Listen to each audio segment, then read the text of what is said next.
بسم الله الرحمن الرحيم إن الحمد لله نحمده ونستعينه ونستغفره ونستهديه ونؤمن به ونتوكل عليه ونعوذ بالله العظيم من شرور أنفسنا ومن سيئات أعمالنا من يهدي الله تعالى فلا مضل له ومن يضلل فلن تجد له وليا مرشدا وأشهد أن لا إله إلا الله وحده لا شريك له له الملك وله الحمد يحيي ويميت وهو حي لا يموت بيده الخير وهو على كل شيء قدير وأشهد أن محمدا عبده ورسوله وصفيه وخليله أدى الأمانة وبلغ الرسالة ونصح للأمة وكشف الغمة وتركنا على المحجة البيضاء ليلها كنهارها لا يزيغ عنها إلا هالك فعليه أفضل الصلاة وأتم التسليم وعلى آله وصحبه ومن استنى بسنته إلى يوم الدين اللهم اجعلنا منهم ومن الذين آمنوا وعملوا الصالحات وتواصوا بالحق وتواصوا بالصبر آمين يا رب العالمين وأوصيكم ونفسي بتقوى الله عز وجل وقد أمرنا بالحق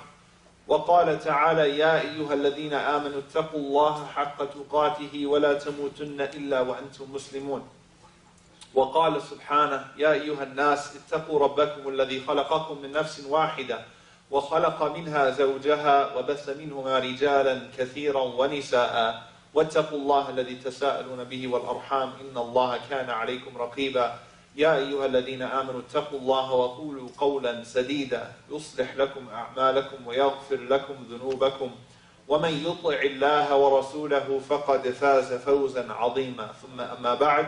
We begin by praising Allah subhanahu wa ta'ala, by bearing witness that none has the right to be worshipped or unconditionally obeyed except for Him. And we ask Allah subhanahu wa ta'ala to send His peace and blessings upon His Messenger Muhammad sallallahu alayhi wa sallam.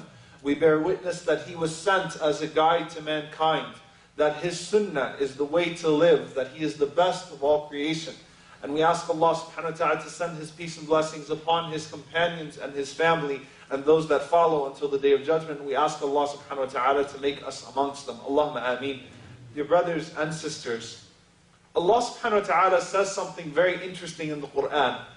He highlights the behavior of man, the behavior of man when it comes to the changes that take place in his life.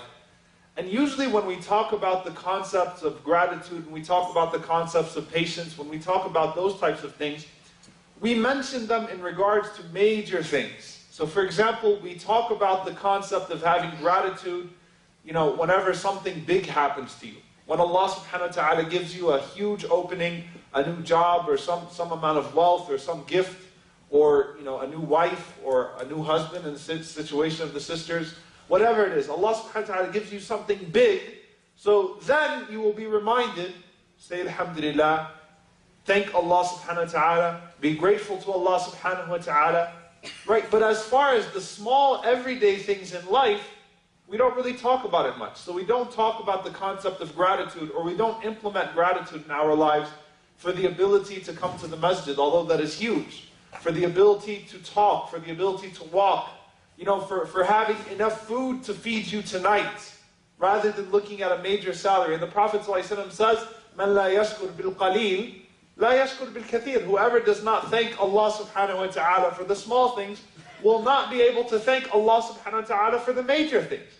Likewise, when we talk about patience, the only time you'll hear about patience is when you lose your job, is whenever someone dies in your family, right? Something really major happens in your life. Then we start to remind each other, have sabr, be patient, say inna lillahi wa inna ilayhi raji'un. And the problem is that that's like telling someone who has never lifted weights to pick up 500 pounds at one time, all of a sudden.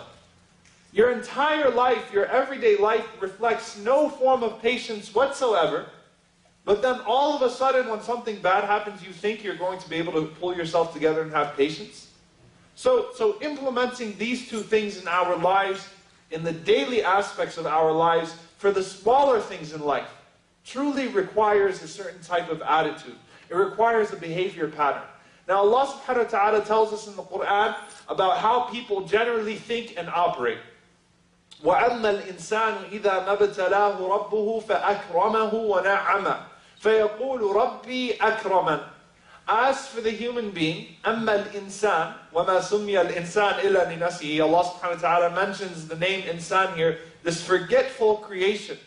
whenever Allah subhanahu wa ta'ala tests him, مَبْتَلَى فَأَكْرَمَهُ وَنَعَمَ, Allah subhanahu wa ta'ala gives him bounty and gives him honor.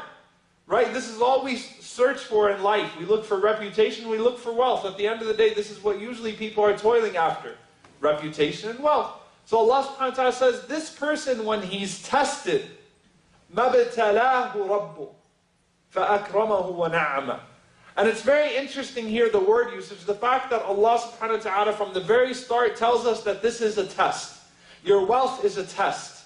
Your honor is a test. Your reputation is a test. Everything that's been given to you of good is a test. And in fact, it's even more severe of a test.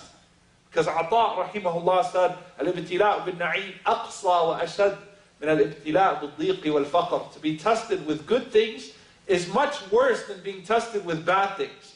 Because when you're being tested with good things, you don't realize that you're being tested. You're completely oblivious to the fact that this is a test. The na'im that you have is a test. The blessing you have is a test. The money that you have is a test. It's all a test from Allah subhanahu wa ta'ala. And if you're not grateful for what Allah subhanahu wa ta'ala is giving you, you're failing that test even if the na'im has not been taken away from you yet. Because you know what that's like? That's like your subhanAllah, you think of a person who's walking and he's about to fall into a trap. The more you build his expectations, the harder the fall will be. The harder the fall will be. So you should actually feel sorry for that person who has but does not thank. Because very, very, very soon, whether it's here or whether it's in the hereafter, something is going to hit him and he's going to lose it all, and he won't know how to deal with it. So Allah subhanahu wa ta'ala says, إِذَا مَبْتَلَاهُ رَبُّهُ فَأَكْرَمَهُ وَنَعَمَهُ. But when everything is good, when he's got his money, when he's got his wealth, when he has his honor, when he has everything the way that he wants to have it, فَيَقُولُ رَبِّي أَكْرَمًا. He says, my Lord has been generous to me. He's not saying it as a form of gratitude. He's saying it as a form of boastfulness. As a form of boasting. You know, wallahi, I remember once speaking to a brother who sold alcohol, sold khamr. And we went to him and we tried to advise him to come to the masjid. And he said, me? He said, Rabbi bihibni, my Lord loves me.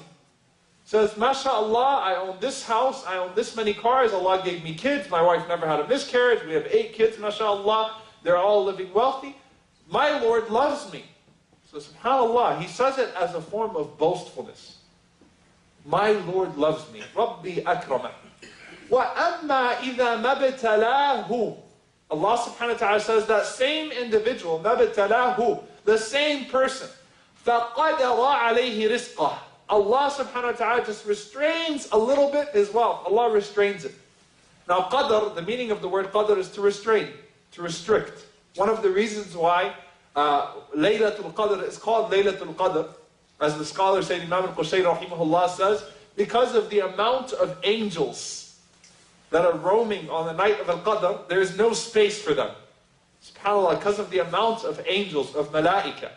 Yani tadiq al-ard, everything, as-sama wal-ard becomes very, very restrictive. So Allah subhanahu wa ta'ala does not say, I put this person in poverty.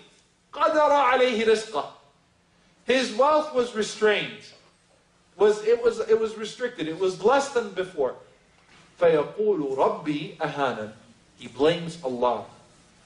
The same person. He looks and he says, my Lord is humiliating me. Why is God doing this to me? Why is God doing that to me? The same person that's selling alcohol, the same person that's living his life in haram, the same person that's dealing in riba, the same person that's not being grateful, he now looks to Allah. He never once said, why me? In the sense, why me? For the good things that Allah gave me. Why did Allah choose me out of all people to give me this na'im? We all know that we all have our roots in different countries. Most of us have our roots in different countries and the turmoil that's in those countries. Why me? Why did Allah subhanahu wa ta'ala choose me to live in this blessing? To be able to live in safety. Why me? We don't say that. But when things start happening wrong, then all of a sudden, why is God doing this to me? You automatically blame Allah subhanahu wa ta'ala. Now when things are good, it's okay. Everything's fine. You know, even in the 2 people in Surah Al-Kahf that Allah subhanahu wa ta'ala mentions, the man with the 2 gardens who's being advised and things of that sort. He says, I don't think any of this is going away. I don't think the hour is coming close anyway. I think I'm still a young guy. I still have all these things. Everything is going fine. And even if I go back to Allah, then I'll probably find better than what I have here. He took the sign of good in his life, despite the gratitude, as a sign that God was pleased with him. And that's a very dangerous thing to do. Very dangerous thing to do. Because sometimes what you have been given is a punishment for you. وَلَا تُعْجِبْكَ أَمْوَالُهُمْ وَأَوْلَادُهُم. Allah subhanahu wa ta'ala says, do not be fascinated. Don't be fascinated by their wealth and by their children. Allah subhanahu wa ta'ala يُرِيدُ اللَّهُ لِيُعَذِّبَهُم بِهَا. Allah subhanahu wa ta'ala wants to punish them with that. Can you imagine? That same person who would say, my Lord loves me because things are going well, who can afford to live the good life and spoil his child and things of that sort, and then his child at the age of 18 walks up to his father and says, shut up, Dad, I don't want to hear anything you have to say. And he pushes him out of the way and he says, you know what?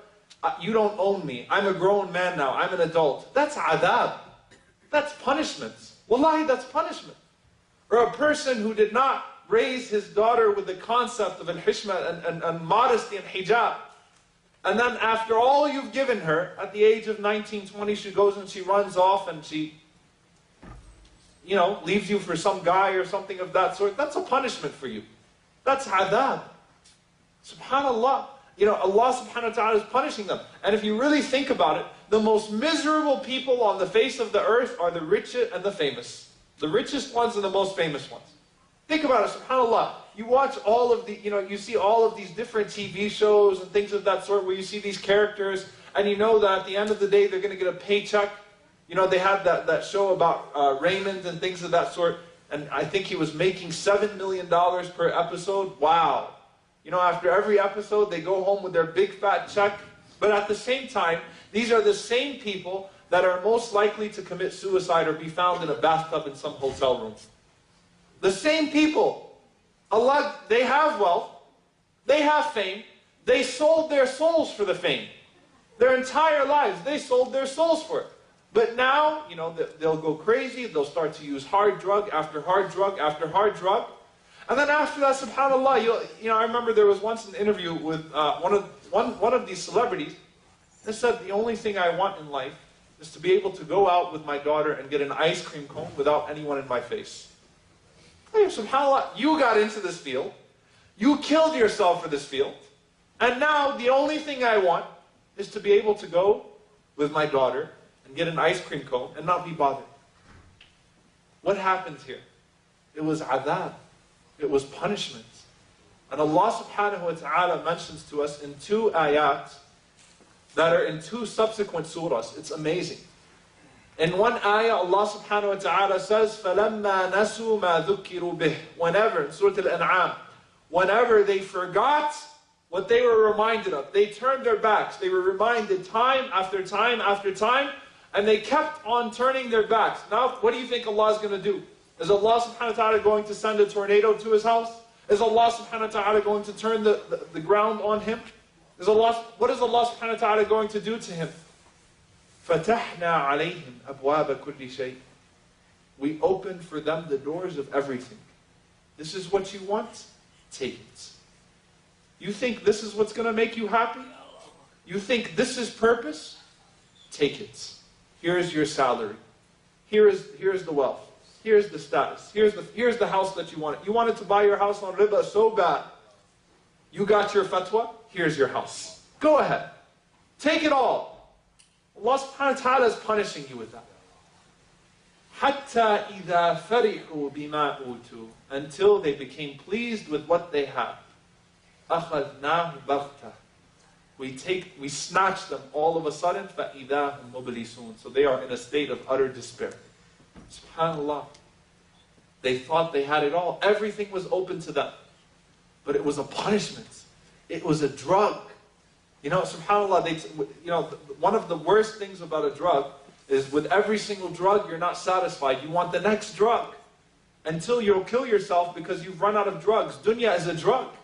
Because the Prophet ﷺ says, لو أعطي ابن آدم واد من ذهب, if the son of Adam is given a valley of gold, you imagine someone gives you a valley of gold? What would he do? لابتغى به ثانية. He's going to want another one. And if he's given two, he's going to want three. He never gets satisfied. He never gets satisfied. It's a punishment. Now Allah subhanahu wa ta'ala in Surah Al-Ma'idah, He says something very similar, but not in the form of punishment. Allah subhanahu wa ta'ala says, وَلَوْ أَنَّ أَهْلَ الْقُرَىٰ آمَنُوا وَاتَّقَوْا, and had the people of the city believed and had taqwa, لَفَتَحْنَا عَلَيْهِمْ بَرَكَاتٍ مِّنَ السَّمَاءِ وَالْأَرْضِ. The same words, just one word is added. We would have opened for them the blessings, the barakah of the heavens and the earth. It would have all been opened for them as a form of reward, not as a form of punishment. Now Allah subhanahu wa ta'ala is not just talking about akhirah, Allah is talking about dunya here too. And that's when we really start to understand what it means, رَبَّنَا آتِنَا فِي الدُّنْيَا حَسَنَةً وَفِي الْآخِرَةِ حَسَنَةً. Yes, we all want to be happy in dunya and in akhirah. Let's face it. Let's not fool ourselves and say that we are all, mashallah, zuhad. We all, it's funny. I always love it whenever people say we all live in America for da'wah. Ya, mashallah. All of us are here for da'wah. Let's not kid ourselves. We're here to have better lives. That's why our parents came here for second generation, and that's why many of us came here for first generation. Not to do da'wah. Very few people. Maybe I don't want to wrong anyone. Some people did. But the vast majority of Muslims in America have come for a better life, and that's okay. That's okay. But here's the thing. How are you going to pursue that dunya? And what do you want from this dunya? You want comfort, you can have comfort. The Prophet ﷺ also made dua to that effect. In fact, more specific than رَبَّنَا آتِنَا فِي الدُّنْيَا حَسَنَةً, the Messenger of Allah ﷺ, from his dua, وَوَسِّعْ لِي فِي دَارِي, grant me expanse in my home. Now, was the Prophet, we know who the Prophet ﷺ is. You think that the Prophet ﷺ could not just announce to the companions one day, these hujurat are getting very, very, very small. These apartments are very small. Even when I make sujood in Qiyamul Layl, I have to tap the legs of Aisha radiallahu anha to move her legs. My house is very small. There's actually, in one of the narrations, it's a Hassan narration, SubhanAllah, someone actually measured the house of the Prophet ﷺ, and I think it was 9 yards by 4. Talk about square footage. Now, SubhanAllah, you think the Prophet ﷺ could not have come out and said, I want a bigger house? Okay, then why didn't he do that? If he's saying to Allah subhanahu wa ta'ala, was he asking for Allah to send down an ayah in the Quran to command him to move into a kingdom? Or to magically increase his house? What was the Prophet ﷺ asking for? وَوَسِعْ لِي فِي دَارِي, to grant me a feeling of expansion in my home. To not feel suffocated by the dunya. Because let's face it, dunya is suffocating. It's restricting. It drives you insane. No matter what you have, you're never satisfied. No matter how much Allah gives you, you're still craving more. It's a drug. And that's why Allah subhanahu wa ta'ala says, if this is all you have, وَمَنْ أَعْرَضَ عَنْ ذِكْرِي فَإِنَّ لَهُ مَعِيشَةً ضَنْكَ. Literally, ضَنْكَ, literally, when they say the walls are closing on you. The walls are closing on you. And also in the famous hadith, or the famous incident where Rabi'i ibn Amir radiallahu ta'ala anhu went to a Rustum, and he said, إِنَّ اللَّهَ ابْتَعَثَنَا لِنُخْرِجَ الْعِبَادِ مِنْ عِبَادَةِ الْعِبَادِ إِلَىٰ عِبَادَةِ رَبِّ الْعِبَادِ. Allah subhanahu wa ta'ala sent us to take people from the servitude, the worship of other slaves, or the slavery of other slaves, to the slavery of the Lord of all slaves. What's the next thing he said?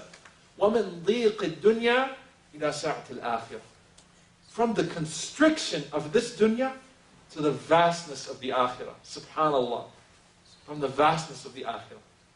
When you have purpose, when you have barakah in what Allah has given you, blessing, Allah subhanahu wa ta'ala makes it easier to take. Allah subhanahu wa ta'ala allows you to start seeing the good in everything. Allah subhanahu wa ta'ala makes you an optimistic person. Allah subhanahu wa ta'ala writes for you happiness even in quote unquote miserable situations. And I'll give you an example. Sometimes we don't realize the blessing of what we already have because we don't say, why me? When good comes to us, we only say, why me? When bad things happen.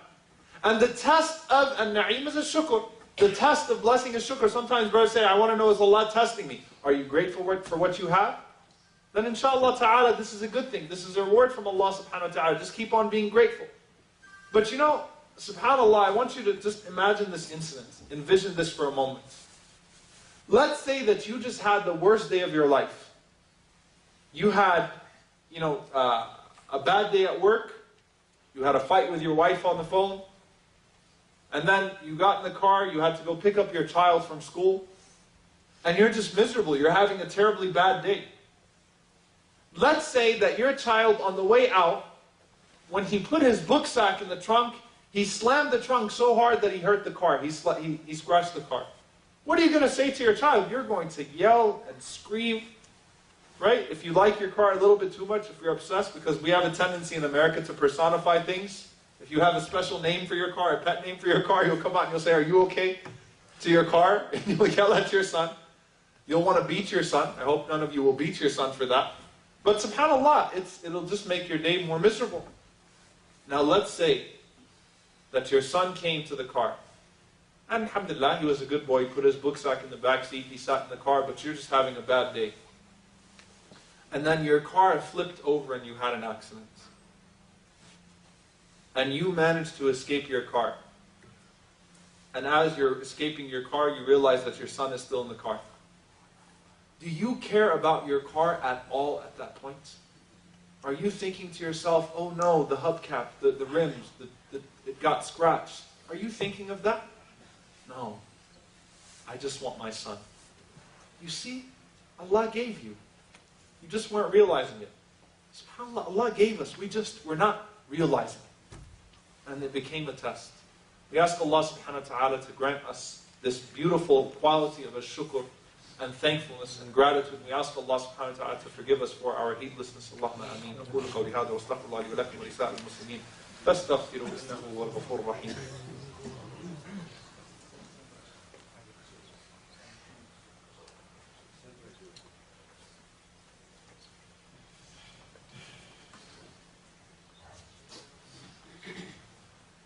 الحمد لله رب العالمين ولا عدوان إلا على الظالمين والعاقبة للمتقين اللهم صل وسلم وبارك على عبدك ورسولك محمد صلى الله عليه وسلم وعلى آله وصحبه وسلم تسليما كثيرا. Dear brothers and sisters, it is for this reason that Allah subhanahu wa ta'ala says وَلَئِن شَكَرْتُمْ لَأَزِيدَنَّكُمْ. And if you are grateful, I will increase you. لَأَزِيدَنَّكُمْ وَلَئِن كَفَرْتُمْ إِنَّ عَذَابِي لَشَدِيدٌ. If you turn away, then know that my punishment is severe. This ayah is such a magnificent ayah. Because what does Allah subhanahu wa ta'ala tell us right off the bat? Allah subhanahu wa ta'ala says it's not necessarily increase that will make you increase in gratitude. But if you increase in gratitude, Allah subhanahu wa ta'ala will increase you in everything else. You might be given the whole world, but you still won't be grateful. But if you have the quality of gratitude, you will naturally feel increase in everything. And Allah left it open. لَأَزِيدَنَّكُمْ. Allah subhanahu wa ta'ala did not say, I will increase you in money, or I will increase you in this. Or no, He left it open. لَأَزِيدَنَّكُمْ. And if you read the tafsir, the interpretations of this ayah, they're so beautiful. Some of the scholars says it means honor. Some of the scholars said it means your wealth, it means property. Some of the scholars said it means your status in akhirah. At the end of the day, one thing we can come to a conclusion, it means all of those things. لَأَزِيدَنَّكُمْ. Just be grateful, and you will feel the increase in everything. وَلَئِن كَفَرْتُمْ إِنَّ عَذَابِي لَشَدِيدٌ. Allah subhanahu wa ta'ala did not say, and if you're ungrateful, لَأُعَذِّبَكُمْ, or I'm going to punish you, or لَأُعَذِّبَنَّكُمْ. No. Allah subhanahu wa ta'ala says, إِنَّ عَذَابِي لَشَدِيدٌ. This is the mercy of Allah subhanahu wa ta'ala. Know that my punishment is severe. Not that I'm going to punish you. Know that my punishment is severe. Allah subhanahu wa ta'ala leaves the door open always, in subtle ways. Al-Latif. He leaves the way open for you.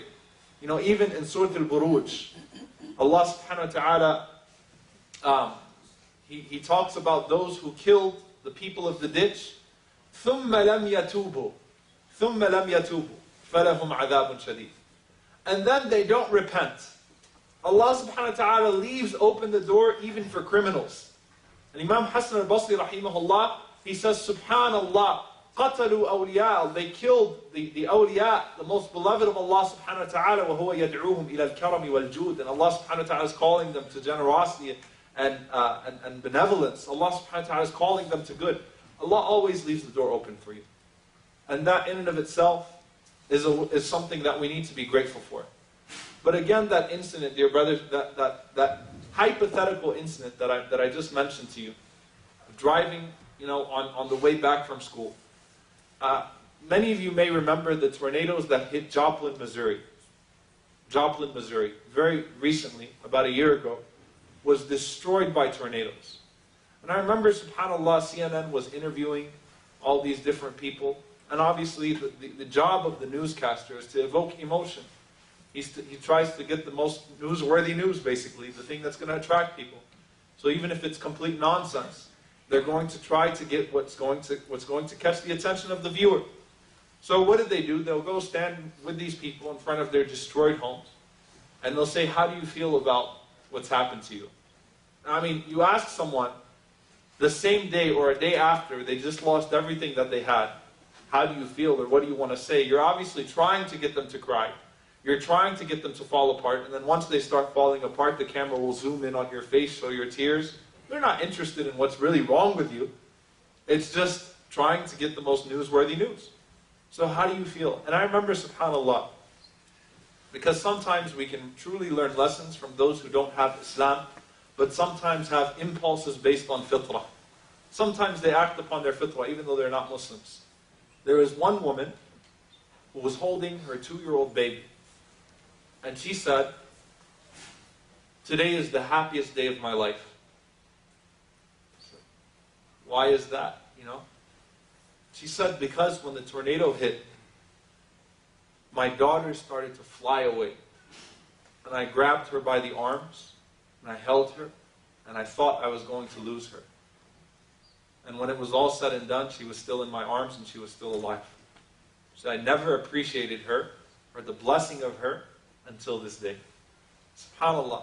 Non-Muslim, doesn't say La ilaha illallah Muhammadan Rasulullah, but has an impulse on fitrah. Just think about what Allah has given you and say Alhamdulillah for what Allah subhanahu wa ta'ala has given you. Because no matter what you say, no matter how bad your day is, sometimes, subhanAllah, we will lose our tempers because our cell phones fell into some water or broke. 200 years ago, the king of the world, or the greatest king in the world, wouldn't even have had a cell phone. SubhanAllah. And we'll lose our minds for that. We'll start to get upset. We'll start to yell. We'll start to scream. We'll start to go into a fit. Allah subhanahu wa ta'ala has given us enough to be thankful for. Enough to say Alhamdulillah for. And Sheikh Imam Abu Ishaq from Egypt, he said something very beautiful once. He said, if Allah subhanahu wa ta'ala allows you to say Alhamdulillah, that's enough to thank Him for. Because there's actually a hadith where Dawood alayhi salam was saying to Allah subhanahu wa ta'ala that, I even feel like I need to thank you. Say Alhamdulillah for the ability to say Alhamdulillah. Thanking Allah for the ability to say thank you, basically. So he said, if Allah subhanahu wa ta'ala then if Allah subhanahu wa ta'ala allows you to die saying Alhamdulillah, let's say that you leave this world saying Alhamdulillah, you still owe Allah a Alhamdulillah for the one that you said before you died. Allah still gave you you're still in debt. Even if you've paid off Allah subhanahu wa ta'ala for everything and it's impossible to do so.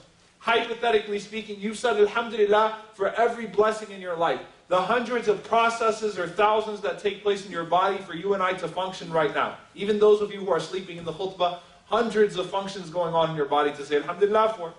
If Allah allows you to die saying Alhamdulillah, then you still died in debt. Because you have to say Alhamdulillah for the ability to die saying Alhamdulillah. That's gratitude. That's when you start to think, when you start to analyze, and then you feel blessed.